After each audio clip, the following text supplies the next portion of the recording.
கும்பம் பாவப்பட்ட கும்பம் எந்திரிக்க போகுதுன்னு அர்த்தம். கும்பராசிக்காரங்களாம் நிச்சயமா கேட்டு பாருங்க. நீங்க உங்க வீட்டில் யாருன்னா ஒரு கும்பம் இருந்தாலே உங்க வீடே பாதிக்கப்பட்டதுன்னு தான் அர்த்தம். அதுவும் மிட் ஏஜ்ல இருந்த கும்பராசிக்காரர்கள்லாம் ஒரு 2 வருஷமா சோம்பேறி ஆயிட்டாங்க. அதுதான் உண்மை.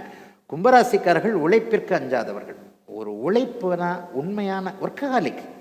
பொண்டாட்டி புருஷனை விட வேலை தான் முக்கியம் கும்பராசிக்காரனுக்கு. அந்த அளவுக்கு கும்பராசிக்காரன் உழைப்புக்கு முக்கியத்துவம் கொடுக்கக்கூடியவன். உண்மையான உழைப்புக்கு, அதாவது நேர்மையான உழைப்பாக இருக்கும். அதாவது நானும் உன்னை ஏமாற்ற மாட்டேன், நீ என்னை ஏமாற்றக்கூடாது. நானும் உன் முதுகில் குத்த மாட்டேன், நீ என் முதுகில் குத்தக்கூடாது. இது மாதிரி தான் கொஞ்சம் பொறுமையாக தான் நிதானமாக தான் இருப்பாங்க.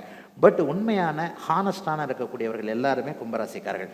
இப்படிப்பட்ட கும்பராசி கடந்த 2 வருஷமா நல்லா இல்லையே. 2023, 24 தலைகளாக பிரட்டி போட்டுருச்சே.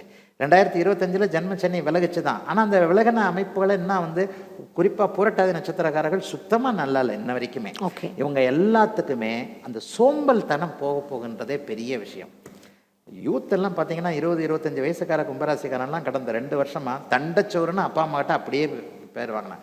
எப்போவுமே படுத்துக்கிட்டே இருக்கிறியாடா, டே வெளியில் போய் எதையாவது வேலையை பாடுறா அப்படின்ற மாதிரி தான் கும்பராசிக்காரருடைய நிலைமைகளே இருந்தது. போன 2024-25 பாருங்க, நிறைய பேர் ராசிபலன் பார்த்தவங்கலாம் கும்பராசிக்காரன் தான். கமெண்ட் கொடுத்தவங்கலாம் கும்பராசிக்காரன் தான். அவங்க குறைந்த விலை நிறைந்த தரம், தங்கள் தேவைகள் அனைத்தும் ஒரே இடத்தில். ஜெயச்சந்திரன்.